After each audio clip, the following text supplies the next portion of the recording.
नमस्कार. आजच्या या सविस्तर आढाव्यात आपण महाराष्ट्रातल्या शेतीच्या गणितावर आलेल्या एका मोठ्या संकटाबद्दल बोलणार आहोत. अचानक खतांच्या किमती गगनाला भिडल्यात आणि त्यामुळे शेतीचं अर्थकारण कसं पुरतं कोलमडून गेलंय हे आज आपण समजून घेणार आहोत. आता हे आकडे ऐकलेत तर खरंच धक्का बसेल. अगदी 2च वर्षांपूर्वीची गोष्ट आहे. खताची एक गोणी साधारण 1000 ते 1100 रुपयांना मिळायची, बरोबर?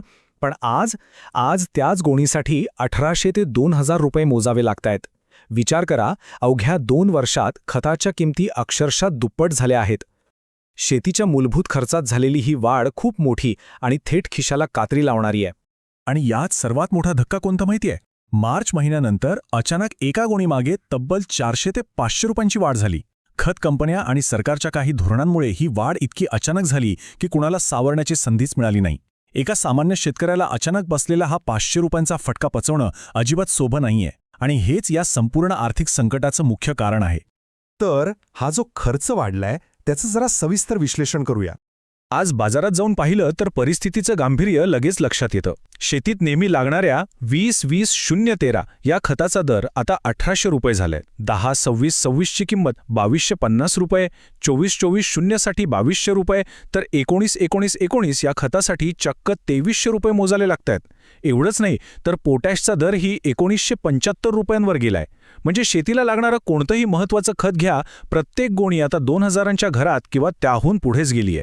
या सगळ्याचा परिणाम म्हणजे शेतीचं संपूर्ण गणितच आता कोलमडून पडलंय. आता शेती करणं का परवडत नाहीये याचा थोडा विचार करूया. हे संकट फक्त खतांपुरतं मर्यादित नाहीये.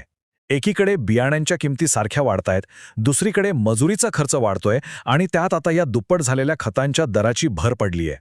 हे सगळे खर्च जेव्हा एकत्र येतात ना, तेव्हा शेतीतून मिळणाऱ्या उत्पन्नाचं गणित पूर्णपणे कोसळतं. थोडक्यात सांगायचं तर हा व्यवसाय आता पूर्णपणे आदबट्ट्याचा ठरू लागलाय.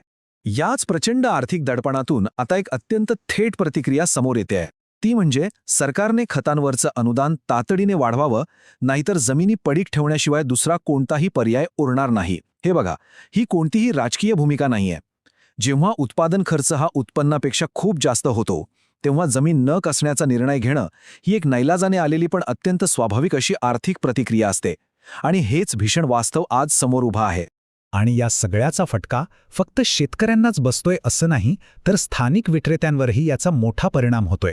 या संपूर्ण परिस्थितीचा स्थानिक कृषी सेवा केंद्रांवर अतिशय भयंकर परिणाम झालाय. किमती इतक्या वाढल्यात की खत घेण्याची शेतकऱ्यांची आर्थिक ताकदच संपलीय. साहजिकच त्यांनी खत खरेदीकडे पाठ फिरवलीय.